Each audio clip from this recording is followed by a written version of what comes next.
নষ্ট হইও না, সারা রাত নারী দেখো না, ছবি দেখো না। আমি অনুরোধ করলাম, আমি যদি পারতাম তোমার কাছে গিয়ে বলতাম, আমার যদি সুযোগ থাকতো আমি বুকে জড়াইয়া বলতাম, আমার প্রতি ফোঁটা চোখের পানি তুমি নওজোয়ানের জন্য। তুমি বদলাইলে পৃথিবী বদলায় যাবে ইনশাআল্লাহ। যুবকের সেজদা আল্লাহর আরশ কাইপা ওঠে। নওজোয়ান সেজদা দিলে আল্লাহ আরশে আজিম থেকে বলে, যুবক তুই আমারে সেজদা দিলি, যা ওয়াদা দিলাম হাসরের ময়দান আমি তোরে আমার আরশের ছায়া দেব। পাহ পা, তোরে আমি পাশে বসাবো নওজোয়ান, তুই স্টেজে বইবি, স্টেজে বসবি। বাকিরা তাকায় দেখবে, বাপরে আমগো এলাকার হেতিদি বাদশাহ। আল্লাহ তৌফিক দান করে।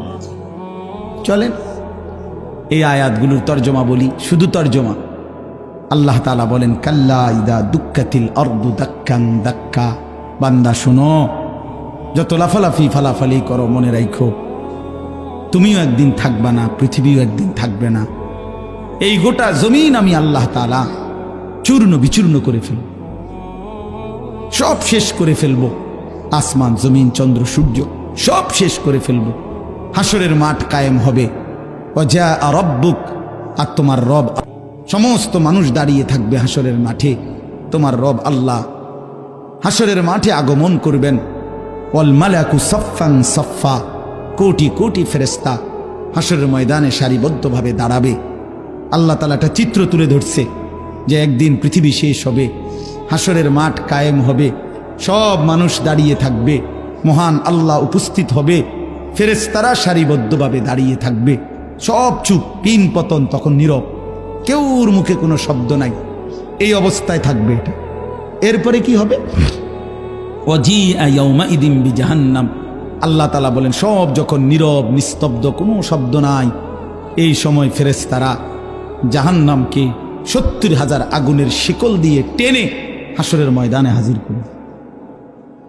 জাহান্নামকে যখন হাসরের ময়দানে আনবে, জাহান্নামের প্রচন্ড আগুন, গরম, এটার একটা তীব্র বিকট জাহান্নামের ভিতর থেকে আওয়াজ বের হবে, এক গর্জন, সমুদ্রের গর্জনের মতো।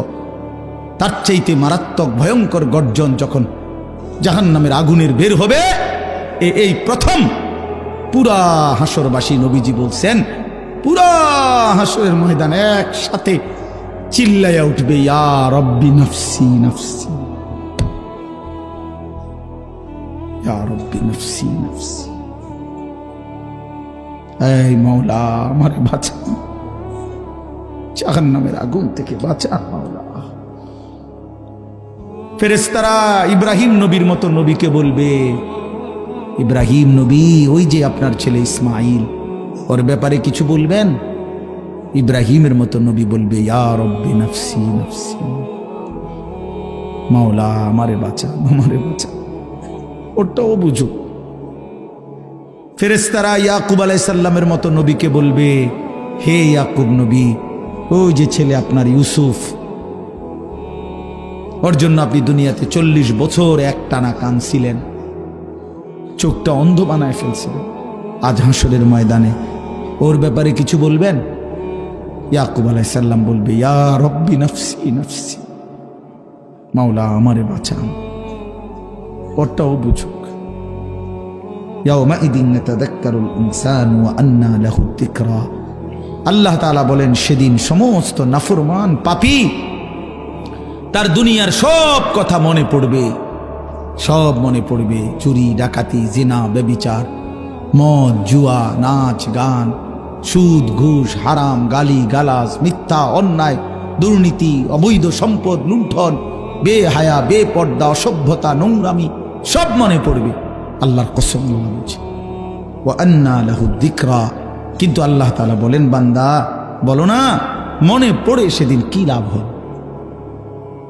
মনে তো পড়বে, বুঝলাম, লাভ কি হবে? বুঝে তো আসবে, কিন্তু লাভ কি হবে? ফায়দা কি হবে? আজ বুঝলে লাভ হইতো।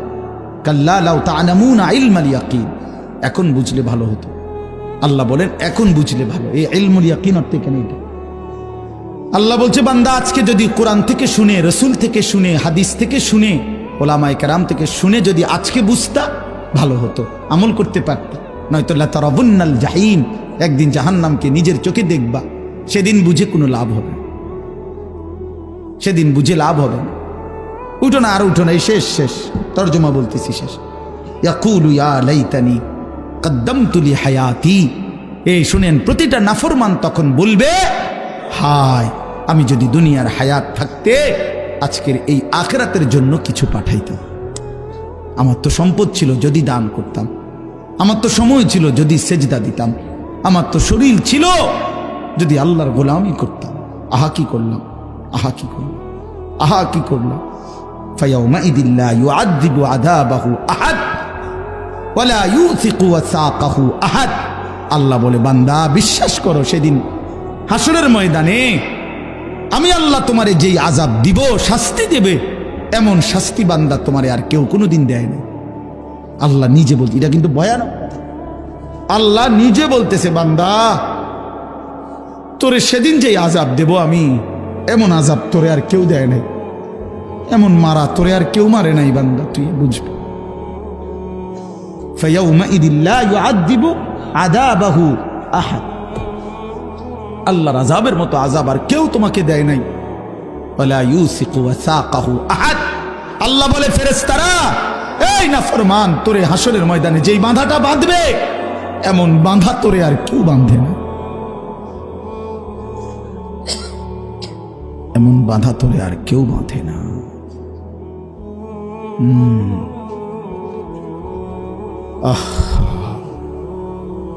চলেন ফিরবার চেষ্টা করি, আমিও আপনিও।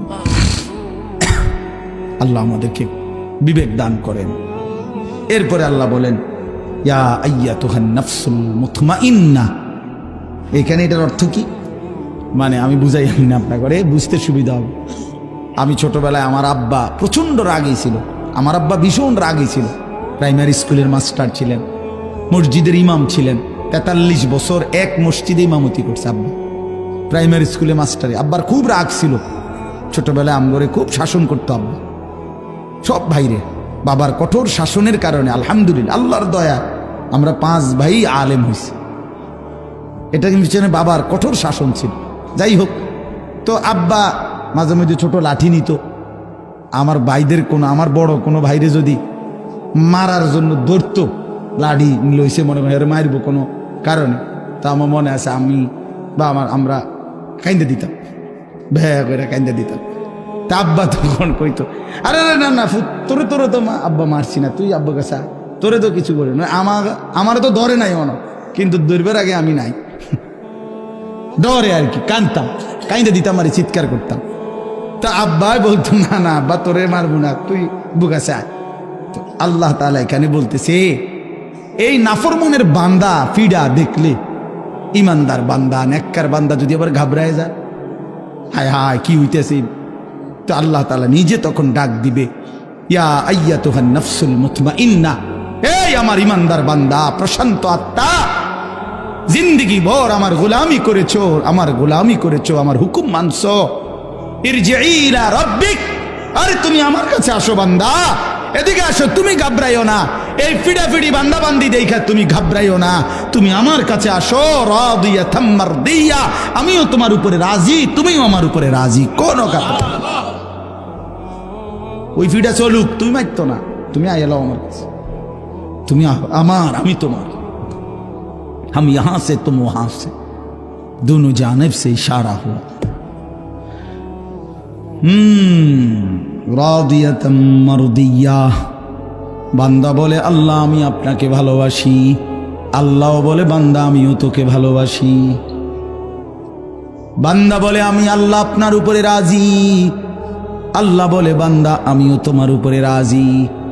हम यहां से तुम वहां से, दोनों जानिब से इशारा हुआ। আমি এখান থেকে, তিনি ওইখান থেকে, দুই দিক থেকেই ইশারা হইছে যে দুইজন দুইজনকে ভালোবাসে। সুবহানাল্লাহ, সুবহানাল্লাহ, আলহামদুলিল্লাহ। তো আল্লাহ তাআলা বলেন, ঘাবড়াইও না বান্দা, তুমি ঘাবড়াইও, ওই সুফিটা দেখে তুমি ঘাবড়াইও না, তুমি আসো আমার কাছে, তুমি আমার, আমি তোমার। ফাদখুলি ফি ইবাদি ওয়াদখুলি জান্নাতি। এখানে আমার নেককার আরো বান্দা আছে, তুমি তাদের সাথে আইসা বসো আর একসাথে আমার জান্নাতে ঢোক।